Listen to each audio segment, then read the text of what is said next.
We're live. Tass, how are you? I'm doing good. Thank you for asking. And you?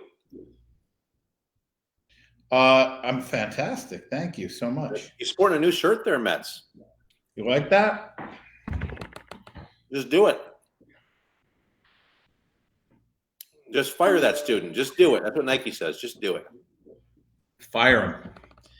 Get rid of him. Hey, 2 weeks ago, we talked about smelly balls. Oh, yeah. You know? You remember that? How could you forget? It's been all over. It's been all over social media. It's been 25 years and I haven't forgot. You know what I mean? So today, everybody, we're talking about, have you ever had to fire a student? Would love to hear your thoughts on that. I'm just pulling this up so I can see comments and such, I guess. I'm doing good. Questions? How we doing, everybody? Hello, everyone. Hello. Hey, you know, Tass, maybe we got to get back to really telling people how to grow their school and give them some golden nuggets. Yeah, I know. The problem is we don't have any of those nuggets, so I don't know what we're going to do. We do what the rest of the industry does. Make them up. Just make it up. Oh, man. Hey, I wonder if I can do this real quick. Check this out. All right. Yeah, go ahead. What are you doing?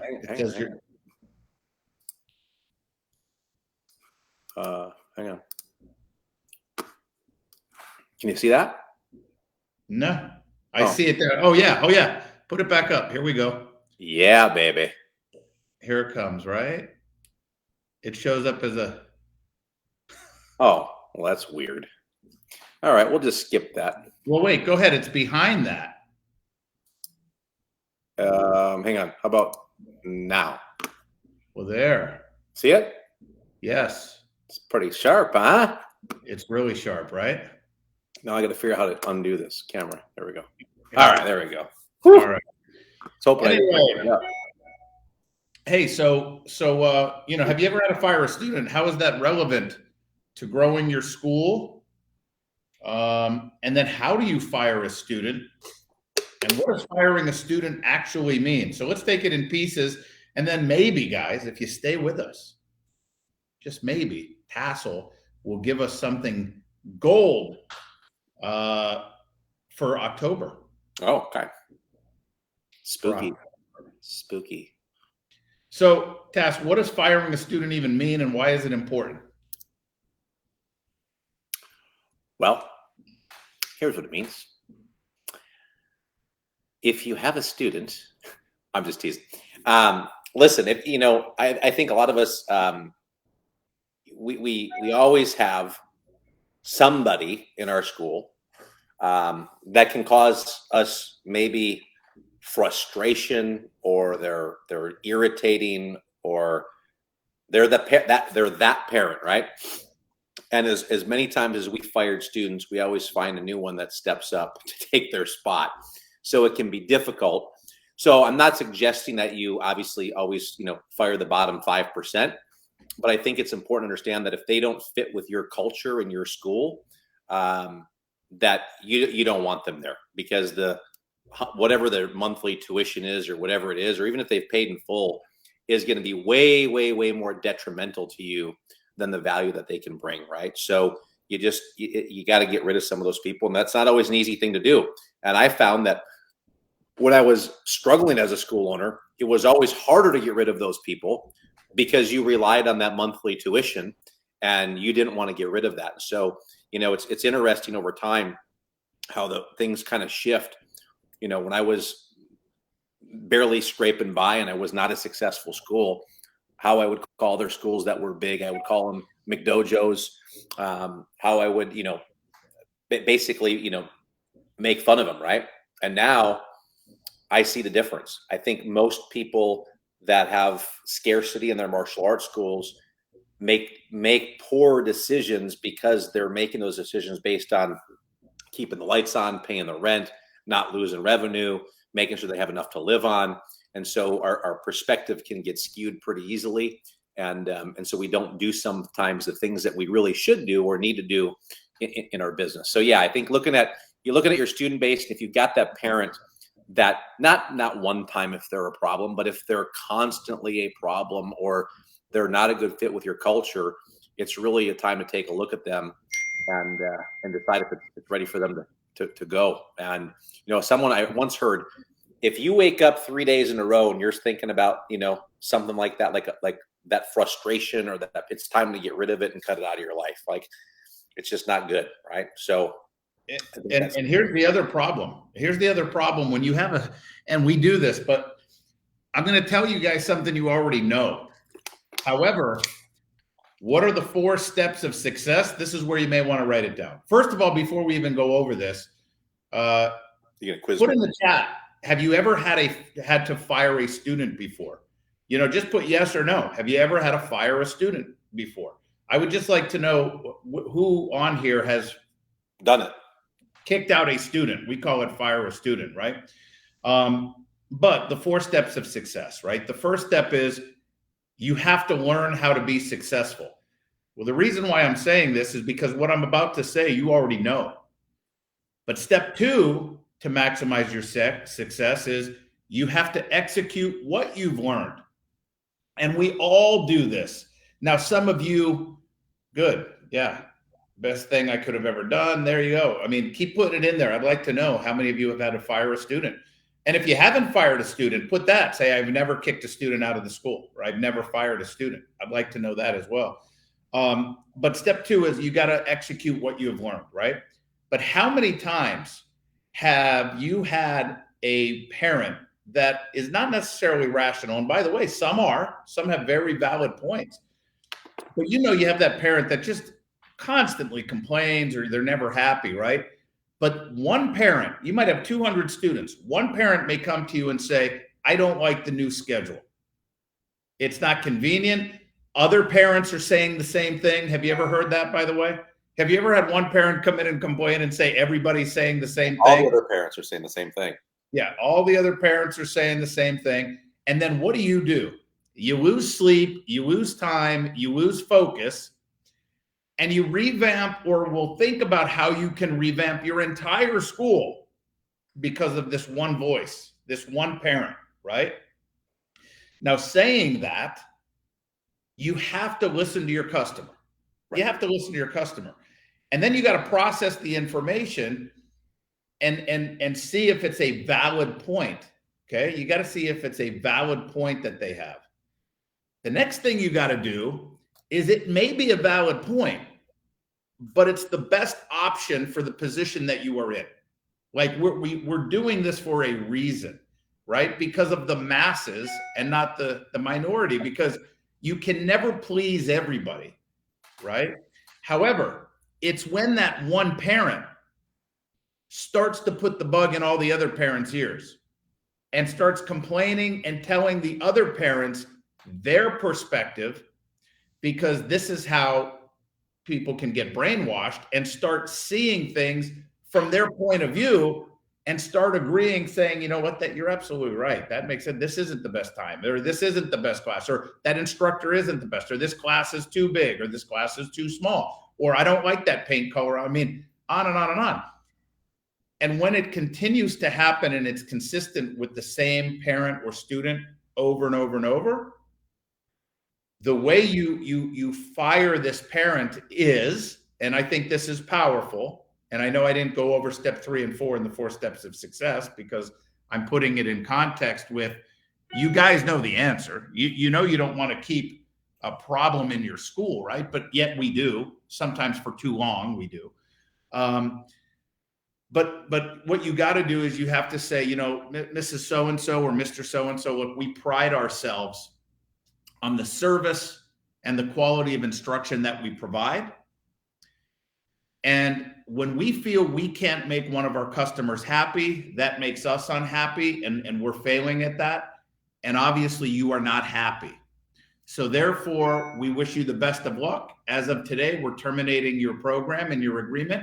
And we wish you the best of luck in finding a martial arts school that will be able to meet your needs and make you happy.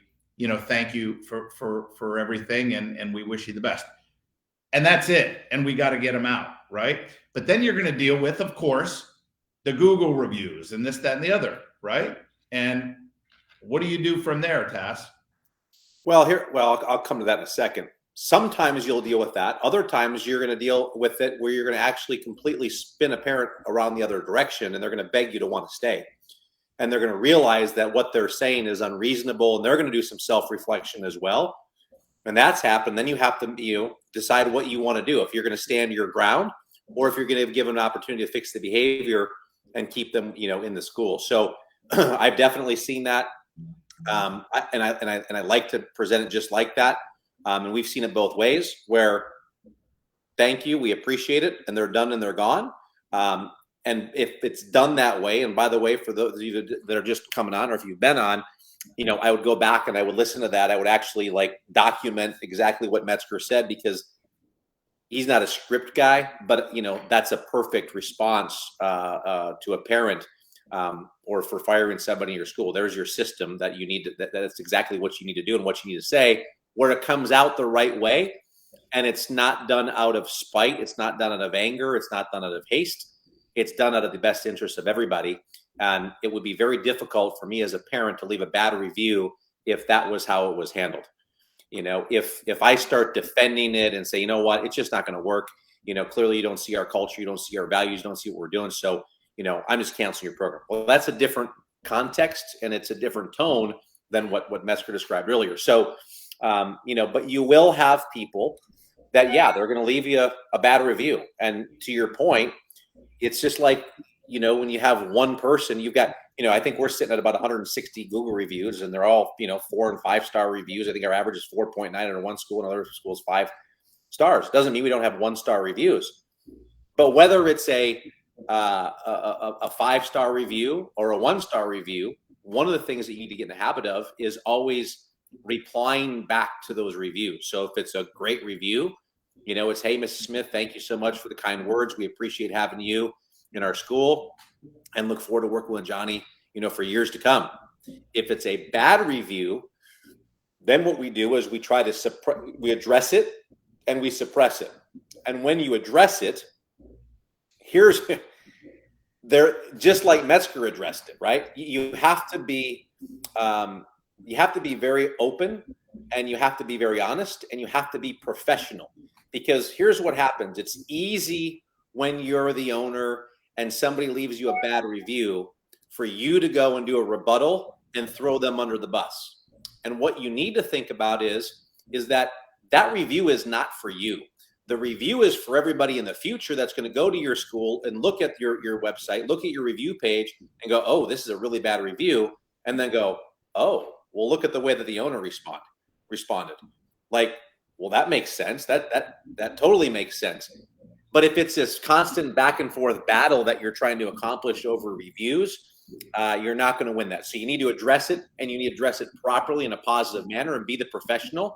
And that is very, very difficult. So I would encourage you, when you get a 1-star review, yes, respond, but give yourself a couple days to calm down and then get your bearings and be able to respond appropriately.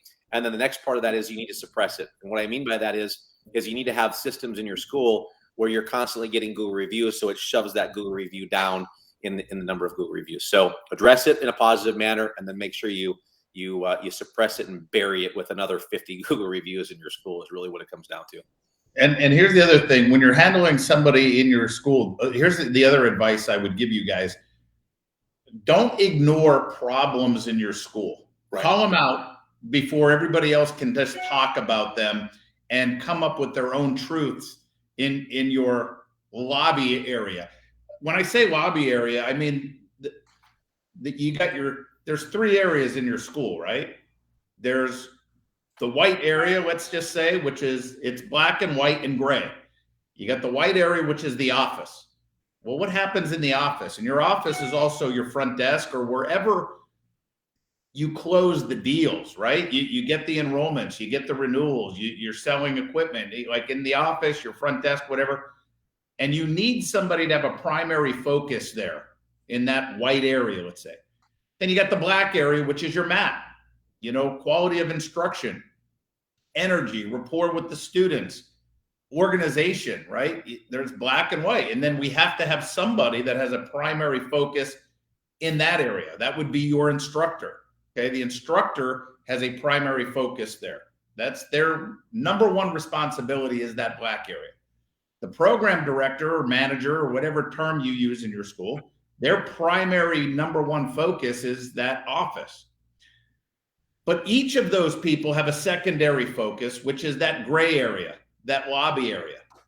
And we have to be in touch with that gray area. We have to, two secondary focuses, now make sure that that is a primary focus in the business as well.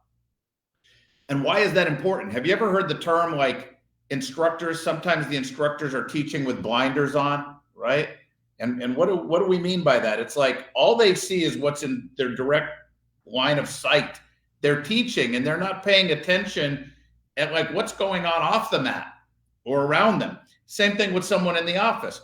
Never be in an office with your door closed.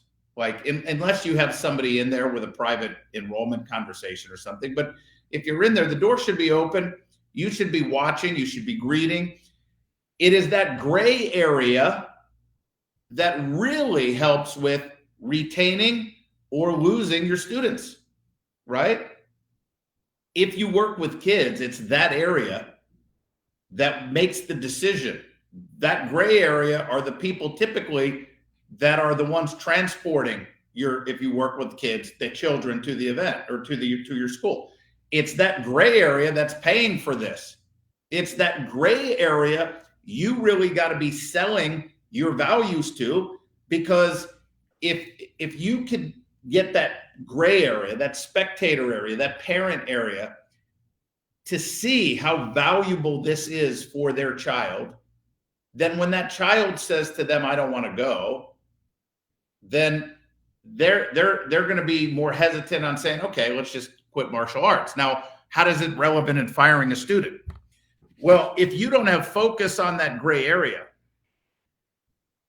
then we call it a cancer. One cancer in the school can start spreading amongst all those other parents with, for example, again, let's say you're very successful this month at recruiting new students. One of the things we are doing in October is enrolling 31 students in 31 days. We call it 31 and 31.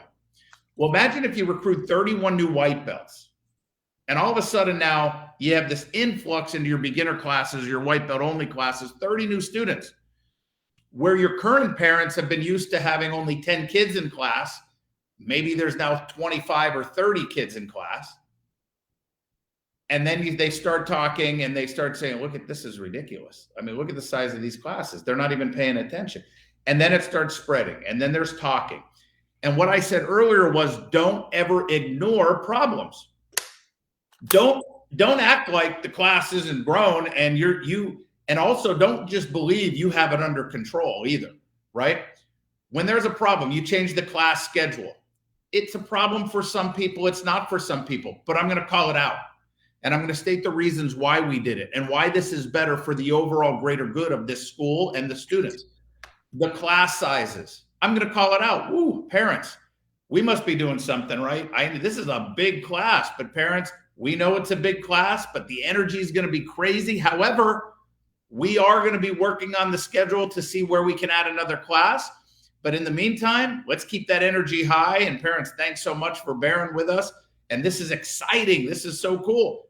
But I addressed it. So now if I have that problem parent in the lobby who's saying, this is ridiculous. I want the response to be, oh yeah, while you were in there, he addressed it. They know. As opposed to if I don't say anything and I'm just saying in my head, oh my gosh, this looks crazy. This is this, but I'm going to look cool. I'm going to act like nothing's wrong. Well, then that parent says, well, this is great. Yeah, this is nuts. I mean, do they even realize this is an issue? Like, you have to be open, transparent, and call out the objections in your school or the problems before they can become bigger problems. Right? That is so important, and that's what will stifle some of these problem parents. And then one more thing, Tess, and I want you to elaborate on it a little. You said it earlier. You said sometimes that problem parent who just is constantly complaining, if you have a staff or a team, or even if you're a one-man or one-woman show, you have to understand that people that are that way are just that way in every aspect of their life. They're not coming into your business and all of a sudden they're the big complainers and whiners just in your business. These are the same people that will go to a restaurant and complain the food's not right and the food's wrong and this is wrong and that's wrong and the service is bad. I mean, there are just some people that are wired that way. But what Tass was saying is, when you address it and you talk about the fact that, look, we pride ourselves on wanting to make sure our customers are happy, and obviously you're not, we wish you the best of luck. Well, that person knows that they're going to have that same problem wherever they go, and they really do love you. They're just a complainer. And this could help stifle that. And then if they say, look, no, we love what you guys do. It's just, well, then look, I can't have you complaining. Here's a great question. And my instructor did this to me, but it's in a different context. When you say to that parent, say, let me just ask you a question, Mrs. So-and-so or Mr. So-and-so. Let me ask you a question. Do you trust us as martial arts instructors, and do you trust us at what we're trying to do to accomplish, what it is that you want to see yourself get out of this program or your child? Do you trust us? Most of the time, people are afraid to look at you in the eye and say, no, I do not trust you. If they say, I don't trust you, we're done. Well, then obviously we are not the right place for you. Right. If they're going to say, yeah, I trust you. Then just trust that I look at all the options and I am doing what's best for the company with the options that I have, and I can't have you complaining all the time. The next time you don't like something, it's okay if you just say, hey, is this the best way, or did we have to do this? Just understand there's always a reason why. And it's not always going to be good for everybody, but if you trust me, let us do our job, and I promise you we're going to get the result that you want for your child or for yourself. And then you can decide at that time whether you want to keep them in your school or not. So I wanted to bring that up because you had said that, but we didn't elaborate on it may turn around and they may be begging to stay. Right. Exactly. And look, I think, the importance behind this is you have to look, and what Metzger is saying is we don't jump on this. Hang on, let me just decline that call. What you don't do is jump on this right away and fire a student, right? If they just disagree with you. So a few things I think are important. Whoa, that was a long one. A few things I think that are important to understand is you need to make sure that you need to point the finger at you first and discover, is this a common challenge? And I think for a lot of people, and I'll get into a controversial topic, but I think for a lot of people, testing fees is controversial. Well, it's controversial because you probably don't know how to explain how you do that you actually do testing fees. And so when you enroll somebody, I'm saying as an industry, this happens, and it did with, and I can't be the only one that used to do this, but you'd enroll somebody and be like, praise Jesus, they enrolled. I'll let them know about testing fees later on. Well, then later on comes and they're surprised with this testing fee because it was never addressed. And so if they're like, well, yeah, I didn't know about this testing fee, and that, you can't defend yourself and say, well, yeah, all of our students pay testing fees. If they didn't know about it, that's not on them. They have a very valid point, and you need to look back at your systems and check and validate that you're going over these things, and there's a right way to do that. And this is why we don't have any problems with testing fees in our schools. But if it's the same problem that continues to happen, chances are you've got a systems and an internal systems problem that needs to be resolved. And that's why you need to listen and decide, is it a valid point? And if so, what can we do to fix that? I will give you an example where we had somebody come in, they enrolled, and this was with the previous program director. They didn't have the new student checklist signed. They did not know about testing fees. And we said, I get it. Then we dropped the ball. And this is what we do. Here's an example of what it is. This is what we do every time. Here's a whole stack of them that we do for all of our students. I don't know how it was missed or how it didn't come up, but in all fairness to you and your family, we'll take care of your testing fee for this testing fee moving forward. If you want to continue, just know that there will be the testing fees. Is there a challenge with that? Well, no, not that I know about it, but we took on the testing fee responsibility for them at that time and then explained it moving forward that they'd be responsible. So, I think those are mistakes are going to happen, right? But we have to systemize as much as we can and make sure that if they're the same mistake, we probably have an internal, systems problem. So I think that's an important thing to look at when you're viewing what are the things that you're hearing. The other thing is this: you need to compliment and commend parents when they come to your office and share with you their dissatisfaction or a complaint or they're questioning something. You should appreciate that, because we tell everybody that we have an open door policy. And so the only way we're going to know how, if we're doing a great job or if things need to be fixed, is by coming to us directly. It's not going to help by going to other parents. That's not the solution. That only creates more of a problem. So Mrs. Smith, if there's ever any challenges or you guys need anything, we have an open door policy, and whatever it is, come and chat with us about it. Well, then we get parents that do that. And they're like, well, the parent came to tell me this and tell me that. And then we get upset about it, right? Don't get upset.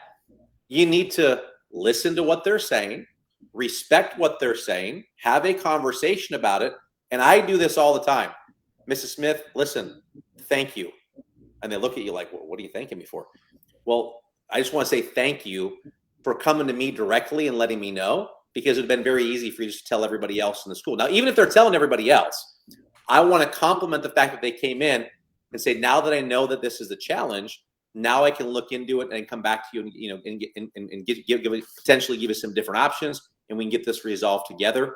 But I would have never known about this if you didn't come into the office. So I appreciate you coming and taking advantage of the open door policy in the future. If there's ever anything that you need, please do the same, because this is how we'll work through things and get things resolved.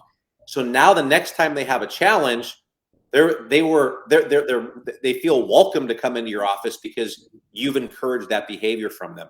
And now you can actually do something about it, as opposed to look in your lobby and be like, oh, there's that mom. I know she's saying something bad to that parent, and then it just frustrates you every single time you see that parent. So always be sure to compliment the parents as well when they do come in and share their frustrations or their challenges or concerns with you.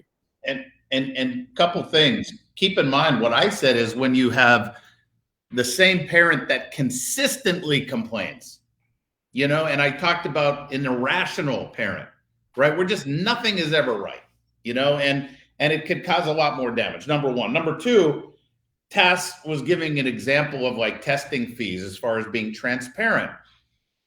That's a concept. Understand that's a concept. Whether you have testing fees or not is irrelevant, but you need to be transparent with your customers on everything you do. And what he said also is, if somebody comes to you with a complaint, you say thank you. Or on the testing fee example that he gave, he said you got to make sure that you bring that up and they know about it. But you also got to make sure you explain your why behind you. Why do you do what you do? Like, why do you charge testing fees? The guy down the street doesn't. Why do you? Well, let me explain why we have a testing fee, or whatever it is. Why is your schedule this way? Let me explain why it is. You have to have your whys, and you got to address it with your customers. Don't make this job harder than it is. Don't make it harder than it is. Be sincere, be honest, be upfront, and be genuine. And it's not going to be a problem in that white area, right? Right. The black area, the matte area where you're instructing, it's constant training and constant and never-ending improvement, right? Constant and never-ending improvement. You'll never just be a great instructor and reach that level of being a great instructor on the mat and you're done. If you want to maintain being a great instructor, you have to constantly be training and practicing and be conscious of what it is that you're trying to accomplish out there to retain and maximize your business. Period. End of story. I mean, we run a business. Who doesn't want to generate more revenue? Who doesn't want to do that? But do it in integritous way, with integrity, by providing an unbelievable value and service to your customers. I mean, why can't you make millions of dollars? Like, of course you can. You're providing a value and a service. So let's do that efficiently. Let's do that smart. Let's do it the most easy way we can do it, with systems. And, you know, I'm just going to, this is a plug, but I think it's important. That's what we do in MAIA. Like, if anyone calls us, right? A lot of people are afraid that we're going to try to sell you. I'm going to try to sell you if I think we can help you, but I'm going to explain why we can help you. And as you know, there's people, I don't want to show the name, but I mean, I literally got a text last night. You may have gotten it too. I think you did, right? I have a heart near the reaction. There's a gentleman who, unbeknownst to me, signed up for the elite program, and I found out, and I said, sir, we're going to cancel that, because let us help you for free first. You know, you're just getting going. Let us help you for free. And then when you're ready, I'll tell you when you can go into elite. So I get the updates. Wasn't it you that got this text too? Yeah. Okay. So I canceled his payments and stuff. I said, look, we're going to help you for free, and then we'll get you into elite. But right now, let's get you to a certain point. And he's starting to kill it. I mean, he's starting to kill it, but we're still not there yet. Oh, well, look at this. Raise your hands, sir. There you go. So, Mr. Arce, I would never just call out, but sir, weren't you in the elite program? You signed up for elite. And then I said, look, we're not going to take those payments. I said, let's cancel that. We're going to help you and just give you tips and advice. Let's get the ball rolling. I mean, so here's the thing. I can't speak for anyone else, but I could speak for us. We are going to genuinely help you because we want to help you and make a bigger impact in the industry. And if you sign up with us and I didn't know about it because you signed up through Oklahoma City or through online or something, and then I get talking with you and I ask questions, if I don't think you're ready to start paying money for consulting, I'm gonna cancel it. And I'm going to say, look, we're not going to do that yet. That's premature. Let us help you for free first and get some revenue. But now Mr. Arce is starting to kill it, and you know, we'll get him in the program when the time is right. So that's my point here. But because why? You are our customers, and we're going to be transparent. We're going to be honest. We're going to have integrity, and we're gonna be doing it the way we should do it. However, when I think that we can provide you a ton of value, there's a fee for that, you know, when you're ready. But you're gonna win on that end. You know, we're not gonna win. I mean, if you give me 100 and I can generate 5,000 for you month after month after month, that's a win for the company, and that's a bigger win for you. However, if it's your last whatever and you're getting started, like Mr. Arce was just getting started in a new area, he was ready. He was paying. He was on it. He was getting ready. And I said, ooh, no, let's not do that yet. Because I don't feel we could get you that investment immediately yet. In time we can, but I could do that for free. I can help you for free, you know, without doing that investment. Don't have the stress of doing that, you know, while you have the stress of just starting out your school, you know. So that's my point. But you got to be this way with your clients and your customers, and go out and make your $1 million. Just make sure you change their lives forever, your students. And when you have someone in your school that is constantly, they don't trust you and they're just complaining, what you will see is, let's just say that student's paying $100 a month. What you're afraid of a lot of times in this industry is, I can't afford to lose that 100 a month. What you don't realize is you're losing hundreds a month because there's other students getting brainwashed by this, and they're going to be dropping off and they're going to be quitting, right? So fire your students when needed. You got to do that. Thank you and good night. Very, very good. Very good, Matt. Yeah, man, listen, I mean, that when you're saying that, it really reminds me of like taking a student on a scholarship as an example. So if they really can't afford your program, you know, get them in the program and let them see how you can change their life.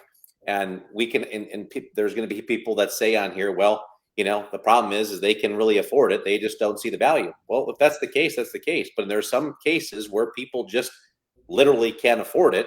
And you need to be mindful of how many people you allow on scholarship. So you don't have the majority of your school on scholarship, of course. But that's a great point.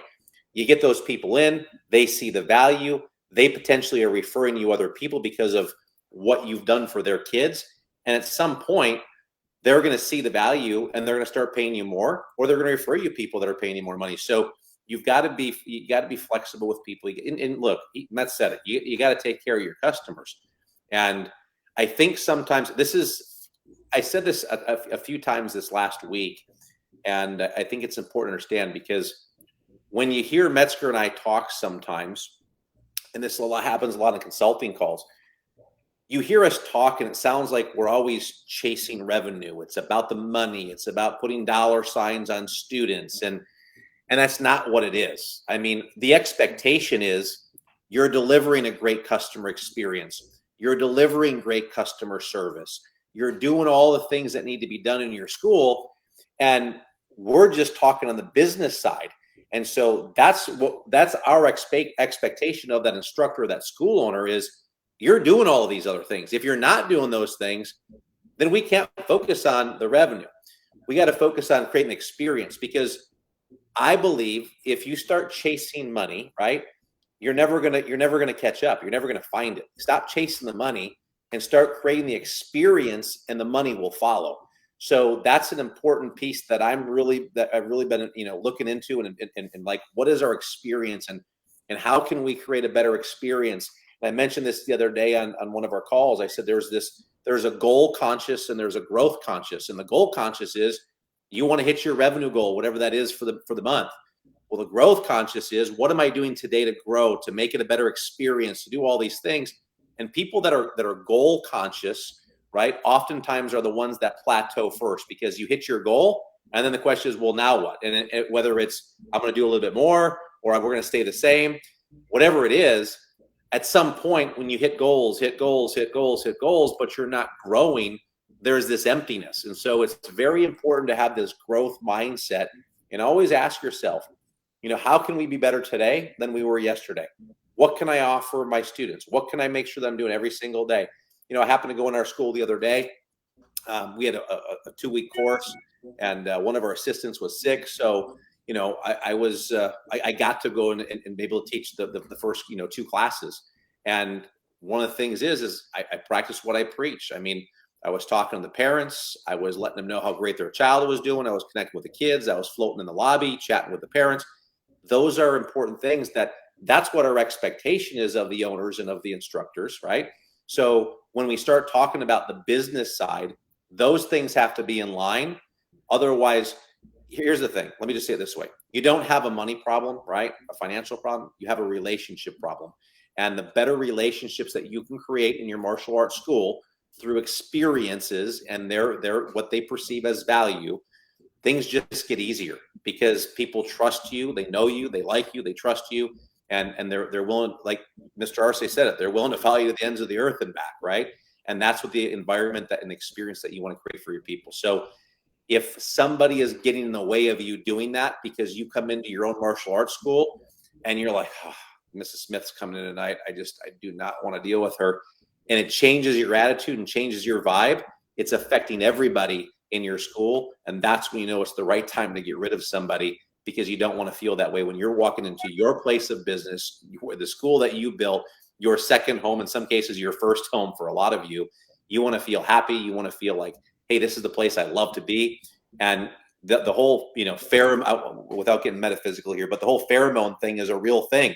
Like when you walk into a place and you can feel the energy, and there's good pheromones and there's bad pheromones. I'll never forget, I was asked by a parent years ago if I would go talk to their son. She trained with 3 of her kids, and one of her sons was incarcerated. He was in prison, and she loved the martial arts so much. And she's like, I just think you have such a great message.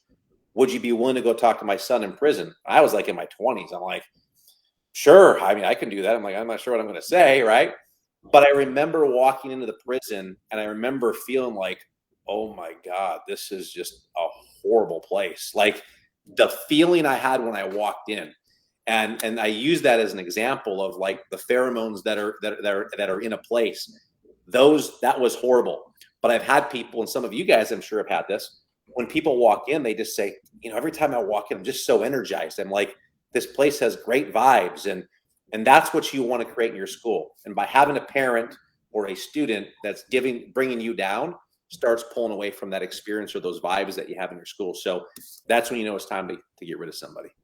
And Mr. Johnson, what to do with apathy in students, not specifically against you actively. Well, this goes back to constantly training ourselves as to be great instructors, because students, they will, just lose interest. I don't like it. I did it. At the end of the day, if the family has allowed us, this is important. If the family has allowed us to do everything that we know how to do to keep a student engaged and get them motivated and get them on track, and that kid is in class and they're just miserable and they're just this, fire them. We can't do it. They're not happy. We'll let them go, right? However, if a parent says, we're canceling, Johnny just doesn't want to come anymore. If they don't allow us to do our job, if we have a program in place, a contract, right? Which, by the way, we are totally upfront with people in the beginning. They're financing a program. They understand not just the contract, but a new student questionnaire. They can give it to another family member, this, that, and the other. But if they don't allow us to do our job, then we don't let them out. Now, if they just stop paying, they just stop paying. We don't chase them and send them to collections and do that. But let us do our job. Let us try to get this student, whether it's a child or not, allow us to find out what it is that's not fun or not exciting, because that's where your training as an instructor comes in.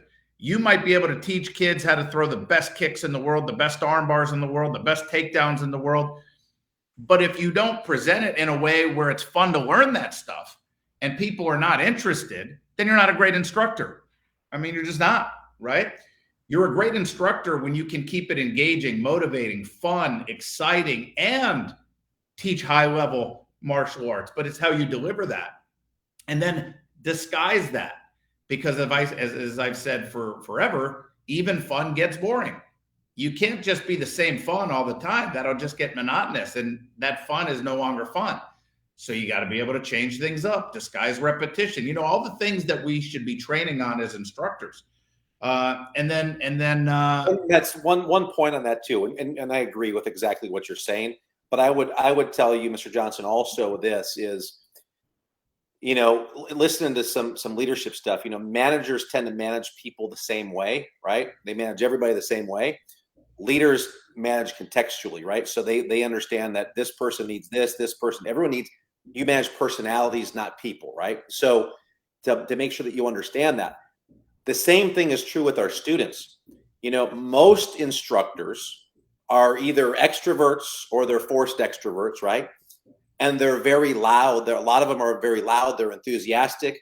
Well, when you get someone who's an introvert, which, by the way, which is a reason why a lot of parents sign their kids up, because they want to have them have this breakthrough and become more confident. Sometimes what happens is we're speaking a foreign language to them, because we're coming from, if you do like personality assessments, we're coming from like fun country and they're coming from like, control or shy country. And sometimes those two things don't match up. So being mindful of not teaching everyone the same, which is why it's so important to get around and do little, 60-second mini private lessons with every kid during class, because that child may learn differently. They may not be, the visual learner, right? Or the audio. They may be more kinesthetic, and when you can get in there and get with your hands on that child and be able to direct them, you may see them all of a sudden start to light up because of how you're teaching them, which I think everybody on here knows that, but I'm just throwing that out there, that's something that I would try, make sure that you're very, very mindful of and intentional about first before going there. But yes, we do have students where we've tried everything and they're just not buying in. They're not getting the energy. And then at that point, like Matt said, that's the time to get rid of them, so they're not an energy suck in your classes. And again, Taz called it out. I was going to say it, but he just said, I know a lot of you know this, but not everybody does it. Right. Not all of you are training yourself on how to be better instructors or motivators or coaches. You might, and by the way, not all of you are training yourself just to be better martial artists, let alone all that other stuff. But there's these groups, people who just don't train in anything, and they just show up, teach, do the best they can, go home. There's people who train to be better martial artists. There's people who train on how to be better instructors. And then there's people who train on how to be both. Well, you want to train to be both. I mean, if you want to grow and maximize success, you want to train on being both. And is it a good strategy to send them to your competitor, preferably one you don't work with in the industry? I don't refer them to anybody. I just say, I wish you the best, and I hope you find a school that fits your needs and be happy. I mean, because obviously we can't, and we want you to be happy. So good luck in whatever you do. I mean, when we send them out. So anyway, and that right there, folks, is, have you ever fired a student? That was good. That was good. It was good. Good. Now we're going to get out next week and like have 50 people. I just fired a student. I fired a student. I fired a student. Yes, 50 people. We don't get numbers that high anymore. That was in our younger days. Oh, that was in season 3 of the Metzger Tassoul Show. Season 3. Yeah, I love it. That's what we should do. We're borderline going to be canceled. Right.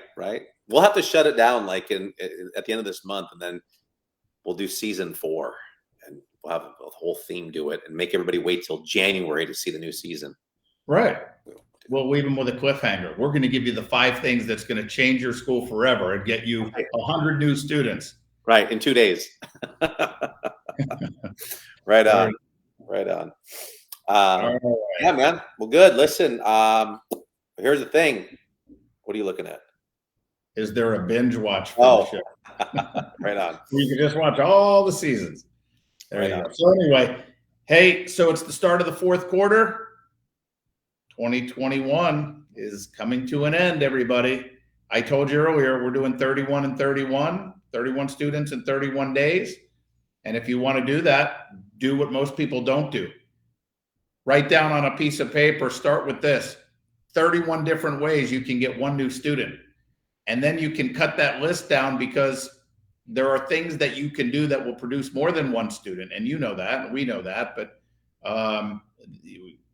we're not going into seminar mode here, but here's what I'm going to say about that, Mets, because some people are being like, well, geez, it's already the 7th of October, so I'm not doing that.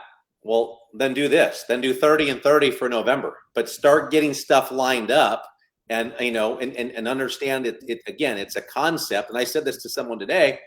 If you're on the Edge site, we lay out the next 3 months. So back in August, we had August, September, and October. So in August, you could have looked forward and seen that we have 31 and 31, and you need to be getting ahead of things and not opening up your monthly plan while you're already in the month, because sometimes it's too late.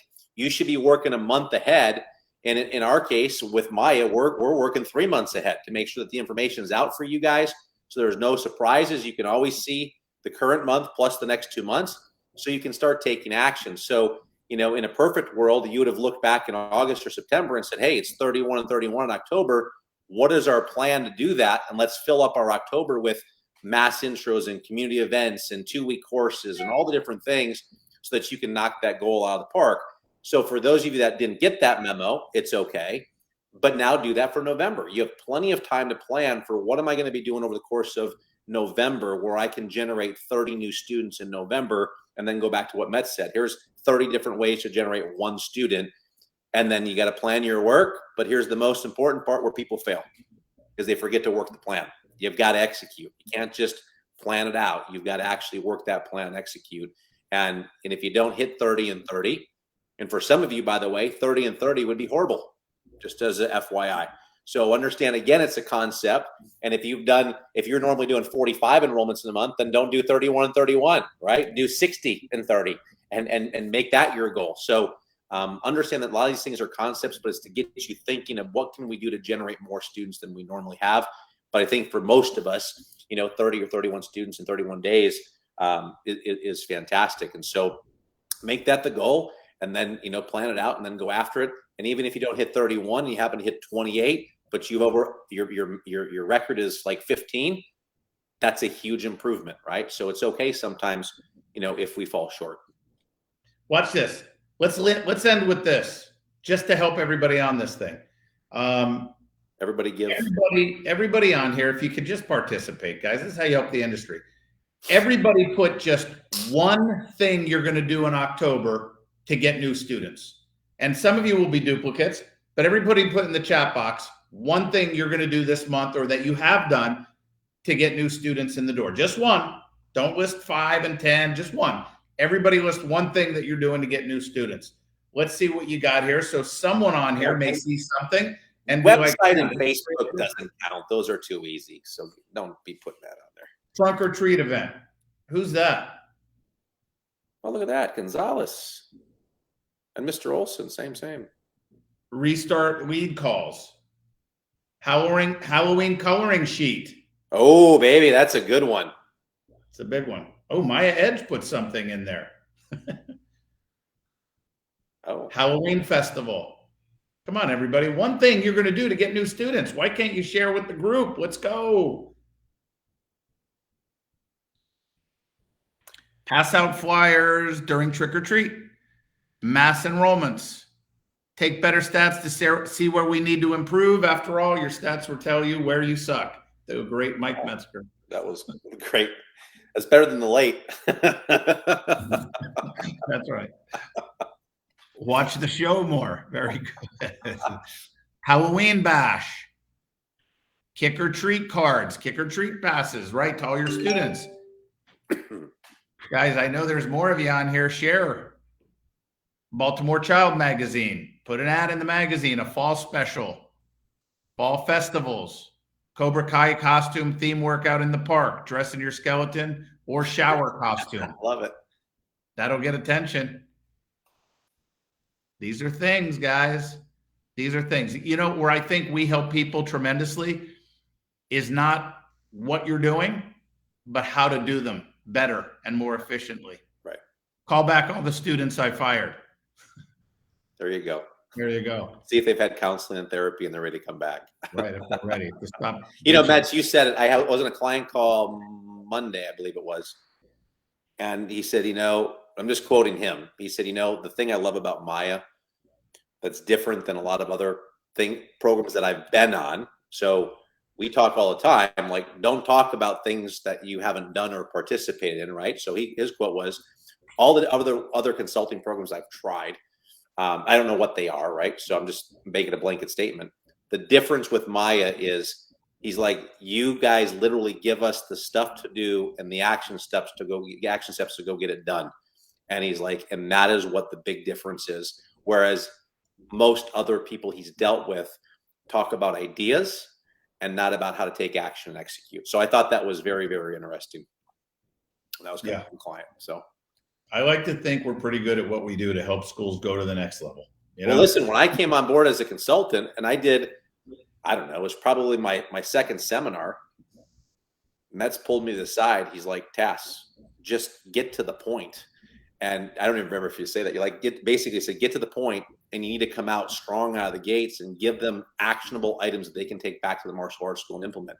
And so that's been the culture of MAIA forever. And that's just what we do. And that's where I think, like you said, where a lot of people make so many gains is because they know what to do. They have the plan. And then most importantly, they go and execute that.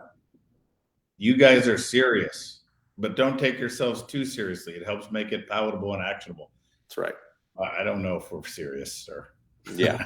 We don't think we're serious. Ever. Anyway, but we get the job done, period. That's right. Get the job done. All right, guys. Thanks so much for joining. Go kill October, and we'll see everybody next Thursday. All right. Appreciate you guys. See you, Metz. Chat with you. Bye-bye. All right.